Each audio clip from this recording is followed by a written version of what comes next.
નમસ્તે વિદ્યાર્થી મિત્રો આજે આપણે જે આગળના વ્યંજનો છે તેની સમજૂતી કરવાના છે.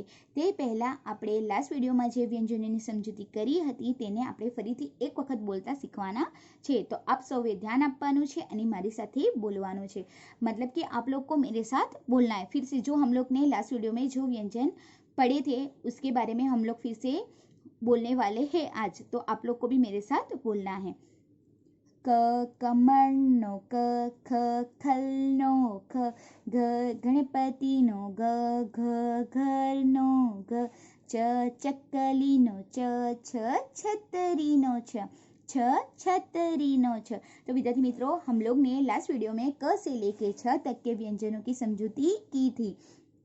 तो अब छ से छाता के बाद कौन सा व्यंजन आता है उसके बारे में आज समझूती करने वाले हैं. तो विद्यार्थी मित्रों, आज આપણે ज થી લઈને અણ मतलब कि ज से लेके अण तक के जो व्यंजन है उसकी समझौती करने वाले हैं. तो विद्यार्थी मित्रों, आप लोग को इधर देखने मिल रहा है. तो व्यंजन पे से जो अक्षर है, व्यंजन का जो अक्षर है वो लिखा गया है. उसके बाजू में जो व्यंजन वाला अक्षर है उसके ऊपर से एक पिक्चर बनाया गया है और जो पिक्चर है उसका शब्द यहाँ लिखा गया है. तो आप लोग क्या बोलते हैं? छ से छाता के बाद क्या आता है? ज से जग आता है. ओके, तो आप लोग हिंदी में क्या बोलते हैं? ज से जग बोलते हैं. पण गुजराती में शू बोलाय? ज झमरूक न ज, ज झमरूक न ज. तो ज झमरूक न ज कई रीते लखाय? ज झमरूक न आ रीते ज झमरूक न ज लखाय. मतलब कि इस तरह से ज से जग आप लोग लिखते हो ना, तो गुजराती में शू लखाय? आ रीते ज झमरूक न ज लखी सकाय. मतलब कि इस तरह से ज झमरूक का ज लिखा जाता है. ओके, आप लोग को इधर देखने मिल रहा है ना चित्र में, क्या है? जमरूक है. क्या है? जमरूक एक प्रकार का फ्रूट है. ओके, तो जमरूक को कैसे लिखा जाता है? ज म रू ख. ज पे से कौन सा शब्द बना? ज म रू ख. पहला अक्षर कौन सा आ रहा है? ज आ रहा है. तो ज पे से कौन सा शब्द बना? ज म रू ख. मतलब कि इधर जो फ्रूट है उसको क्या कहा जाता है? जमरूक कहा जाता है. ओके, अब ज से जग. ज से जग के बाद कौन सा व्यंजन आता है? ज से जरना, या तो फिर ज से झंडा भी बोलते हो ना आप लोग. तो આપણે શું બોલીશું? ज झमरूक न ज, ज झमरूक न ज. ज झमरूक न ज પછી કયો વ્યંજન આવે છે? ज ઝબલાનો ઝ, બરાબર, અથવા તો ઝબલું. શું બોલાય? ઝબલું પણ બોલાય અથવા તો ज ઝબલાનો ઝ પણ બોલી શકાય. तो आप लोग बोलते हैं ना हिंदी में ज से झरना, इस तरह आप लोग लिखते हो ना, ज से झरना. तो गुजराती में आ रीते लखाय. ओके, ज झबलू न ज. आप लोग इधर चित्र में देख सकते हो. आपको क्या दिख रहा है? कोई छोटे बच्चे के कपड़े दिख रहे हैं ना. तो उसको जो छोटे बच्चे के जो कपड़े होते हैं ना उसे क्या कहा जाता है गुजराती में? ज भ लू. क्या बोला जाता है? ज भ लू. तो हम लोग किस तरह बोलेंगे? ज झबलू न ज, ज झबलू न ज, ज झबलू न ज. ફરીથી આપણે બોલીએ ज झमरूक न ज, ज झबलू न ज. तो ज पे से कौन सा शब्द बना? ज़बलू. पहला अक्षर कौन सा है? ज है. ओके, तो आप लोग को याद रखना है जो छोटे बच्चे के कपड़े होते हैं उसे जबलू कहा जाता है. आगे व्यंजन, आगे का व्यंजन क्या होता है कि ज से झंडे के बाद कौन सा व्यंजन आता है?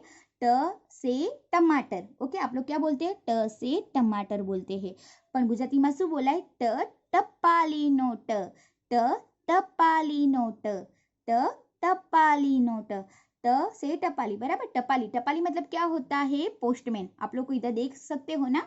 तो जो टपाली होता है मतलब कि जो पोस्टमैन होता है वो हमारे घर तक हमें क्या पहुंचाता है? लेटर पहुंचाता है. तो पोस्टमैन को गुजराती में क्या कहते हैं? टपाली, टपाली बोला जाता है. तो त पे से कौन सा शब्द बना? टपाली, टपाली. पहला अक्षर कौन सा है? ट.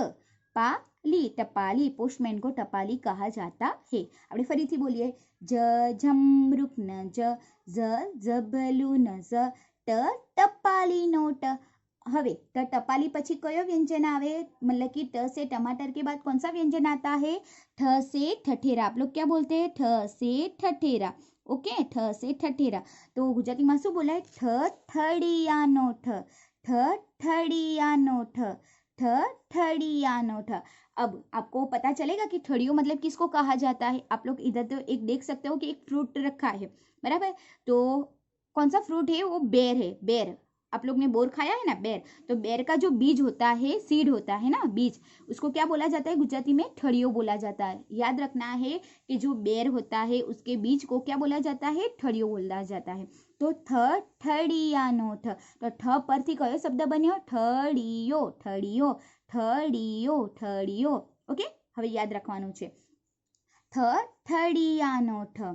फरीथी एक वखत बोलिए, झमरूक न जबलू न ट टपाली नो ट, ठड़ियानो ठ। अब ठ से ठठेरे के बाद कौन सा व्यंजन आता है? ड से क्या बोलते हो? डमरू बोलते हो ना आप लोग।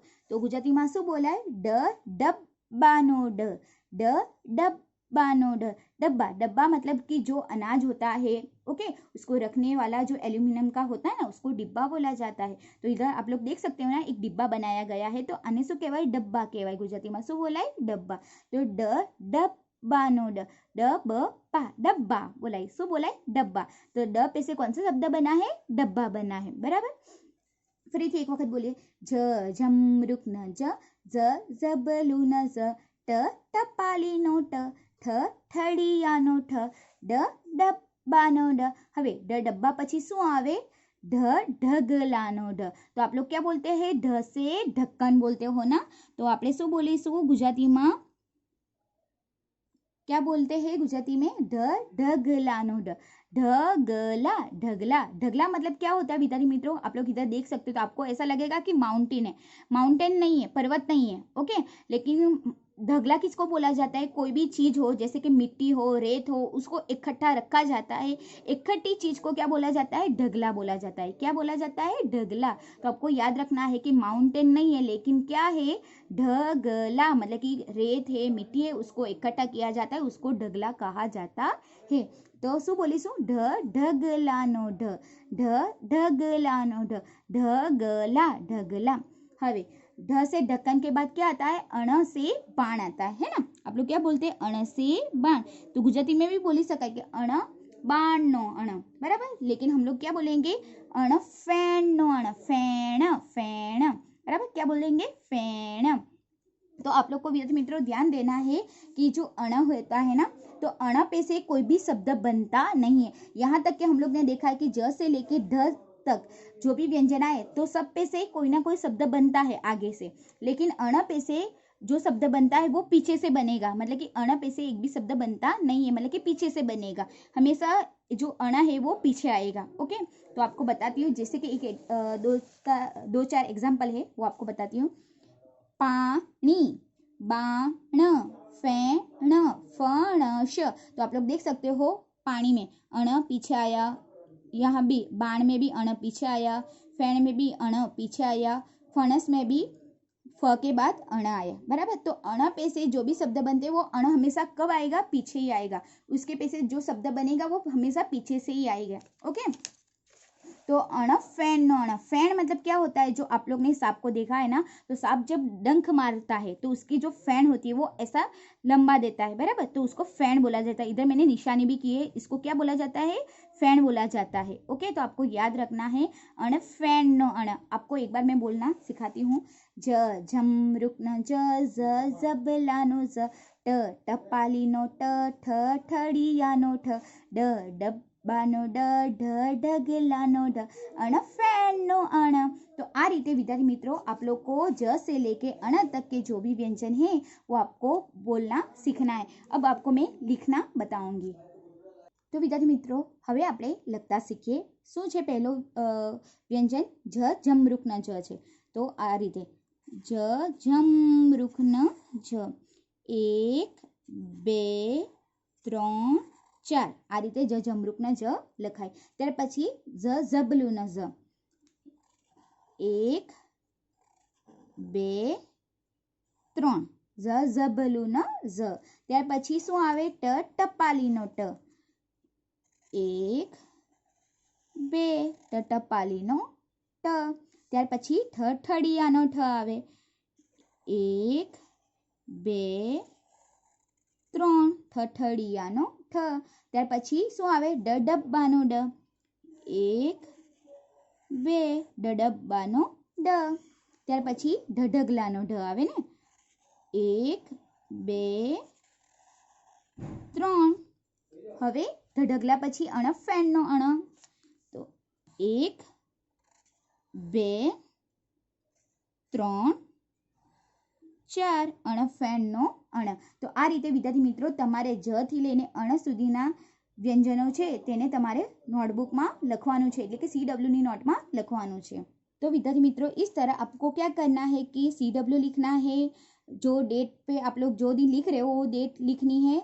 ત્યાર પછી आप लोग को क्या करना है, व्यंजन ऊपर लिखना है, हेडिंग देना है, ज थी लेने अण तक के जो आप लोग व्यंजन लिख रहे हो वो लिखना है।